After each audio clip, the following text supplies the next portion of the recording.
Now, if you would pardon me, I need to set the tone right for this video because this video is very important. Let me ask you a few questions. Do you want to beat the person you've never beaten before? Do you want to improve your service game? Do you want people coming to you and asking you, where did you get that serve from? Do you want to earn more points?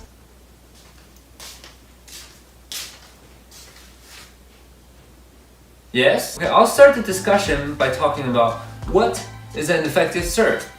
For example, we're playing and I'm a really good server. I'm really good at serving backspins. And during the game, all I serve are backspins. Well, then it doesn't matter how spinny my serves are. You already know that I'm going to serve a backspin and it's very easy for you to return. And now the point is, a good serve is not only about its quality, but also how you deceive your opponent. Hence, you need more than one set of serves. And by that I mean, for example, you have a set of forehand pendulum serve and you have a backhand serve, then that's two sets of serves.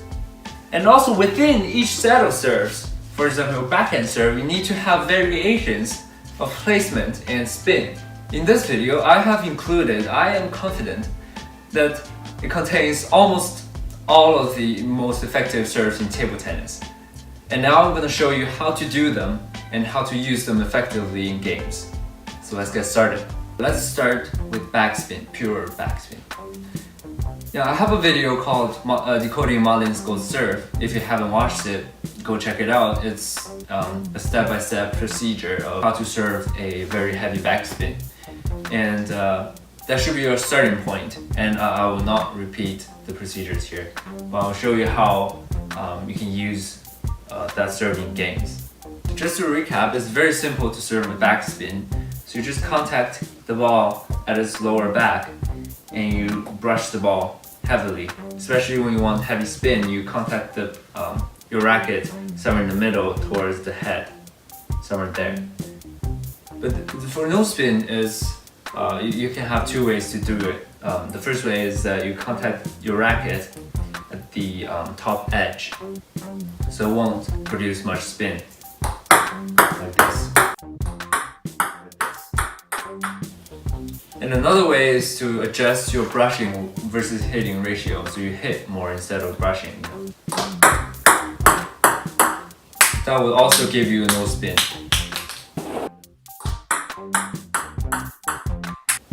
So find this very effective in games. So if you have two serves, and the first one you put heavy backspin on it, and then the next one you use the same motion to produce a no spin serve. This is the backspin. That's the no spin.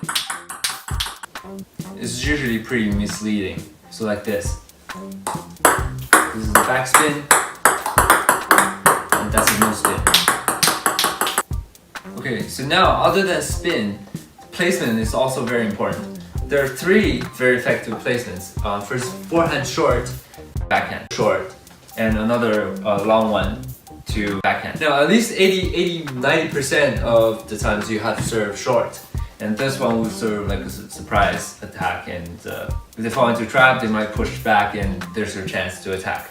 So now you have a lot of variations. You have three placements and two spins. And then you can mess those around, and variety is the key. So I think Jun Mizutani does this serve very often and very well. 1ポイント差まで詰め寄りました。浮いたチャンスボール、水戸進出です。下回転。Now just take things to another level. I think Ma Lin does the serve even better because he adds fake motions at the end of his serves. After he contacts the ball, he takes his hand away or back from the ball.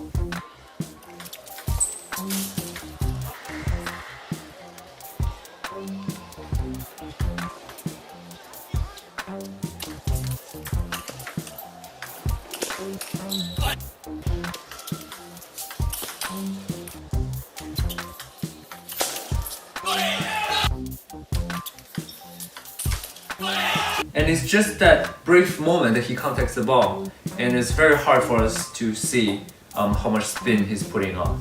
So he takes it immediately after. It looks something like this.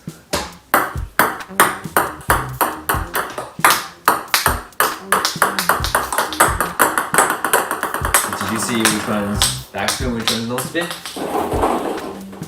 Yes.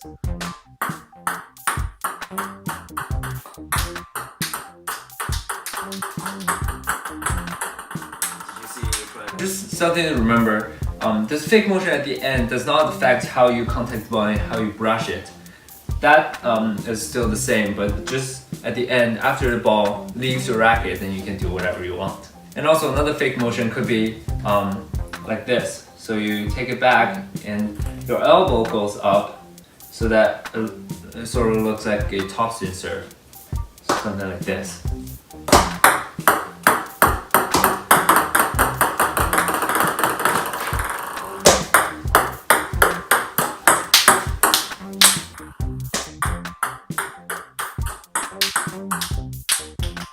Anyways, there's no restrictions and you can create your own fake motions and see if you can fool your opponent. For this backspin serve, it's really comfortable for you to use your forehand to attack the next ball.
Now let's move on to hook serve, and some people call it punch serve. Basically, it looks like you're punching someone or like you're hooking. First, how do you do it?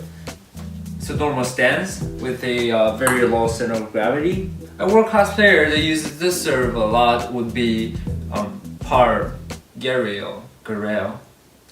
He throws the ball like this, and he hits behind his body. So.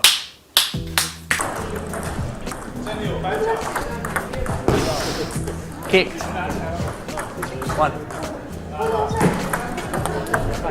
That might be a bit too much, but still, when you toss the ball, because your body has to move back and your arm as well, so it's normal if you throw the ball at an angle, and it in fact helps you a little bit because when you contact the ball, it gives you more guarantee. It's fine, all players do it.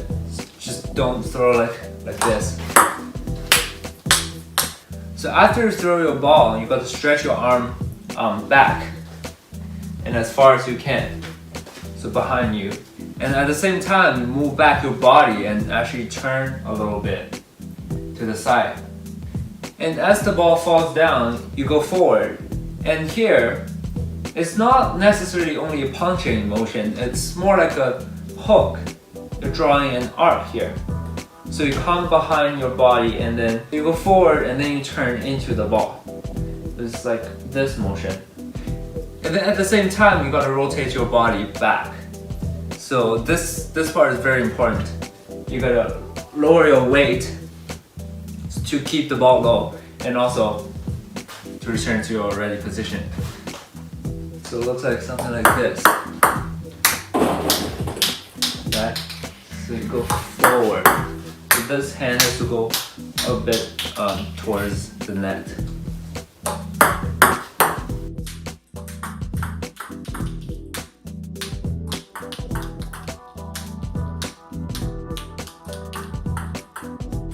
Now, it's mainly these three fingers, 1, 2, 3, these three putting the force on the racket. So the power comes from your body and then you accelerate your arm. And at the end, you need some wrist motion. Okay, at the end. So at the end, you need this part.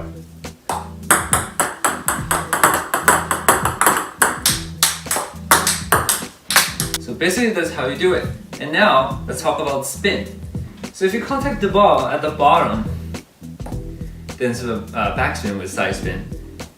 At the back, then side spin. And if you say, at the top, sure, it's a top spin. But there are different ways to do it. For example, you can still contact the bottom, but with a upward motion. So that's also a top and side spin. So that depends on how you want to fool your opponent.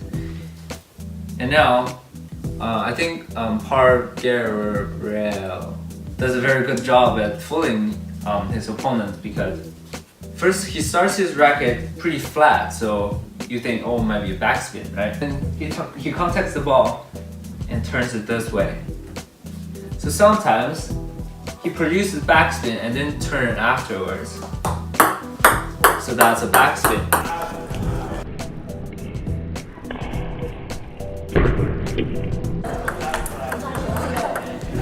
And sometimes he contacts at the top of the racket, and during this motion, he rubs it upwards and forwards so that it has a top spin on it.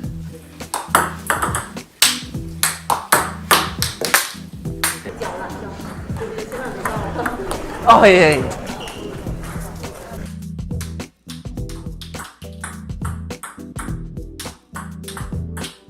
Now these two strokes look very similar, but they have different spins, so it's very effective in games. And of course, there are other ways to do it. For example, you can keep your racket pretty vertical, and then when you do backspin, you punch it down. And when you do topspin, you can also do a fake motion of going down.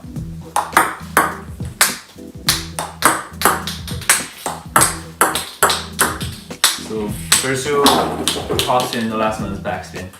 Yeah, try which way you're comfortable with it, and you can use your own motions. But when you can develop a similar motion for different spins, then it becomes very useful to trick people. And now there's one variation of spin. It could be called a kicker serve or a kick serve. So basically, it's once it lands on the other side of the table, it accelerates in a certain direction. And usually it's when the ball has heavy topspin and it just jumps towards your opponent and towards the racket. And that's why a lot of times you see some players, when they receive the serve, they want to loop it, but hits the edge or they just miss the ball.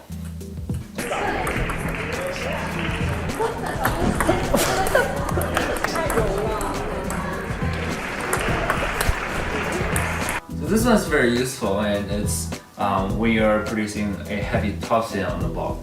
And do it by rubbing it upwards like this, or you can contact the ball on top. Something like that. But if you could use a similar motion for this serve and another, for example, let's say backspin serve, then it would be very effective. So now let's talk about placement. It's very effective forehand short, backhand long, and sometimes you could serve middle short, and very rarely people use it here, unless you're doing a kick serve, which is usually pretty effective when you're serving diagonally. And now you see this serve in another case is where some players serve from their forehand side. And this could also be very effective as another variation. So Wang Hao does this very often. He sometimes serves to forehand short or towards backhand long.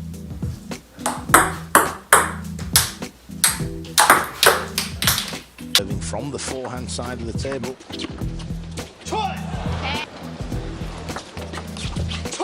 As we thought, more around the service and the return, which is exactly in the rally. There's number 2, pops up in the air, and there's number 3, a winner. 4 championship points saved, 1 remains. Zhang Liang from the forehand side. Oh, serve. Long. Okay, so when you're serving forehand short, you need to turn your body a little bit more at the end, so turn it over. And when you're serving long, you should probably aim for around here because the ball produces a curve and it's going to curve back. So maybe aim here. And now I want to briefly mention fake motions. So the most common one is when you're serving a backspin and at the end you go up. So basically it looks like something like this. This is a backspin. And same thing, you could serve a topspin with your racket going down. So it looks like you're serving a backspin, whatever. Small tip. So for this serve, it's usually easier for you to stand somewhere in the middle and to attack using backhand, both backhand and forehand. And one thing you should be careful about if you want to serve short, make sure it stays within the table. If it jumps out of the table, it's really easy for your opponent to attack.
Now the reverse pendulum serve.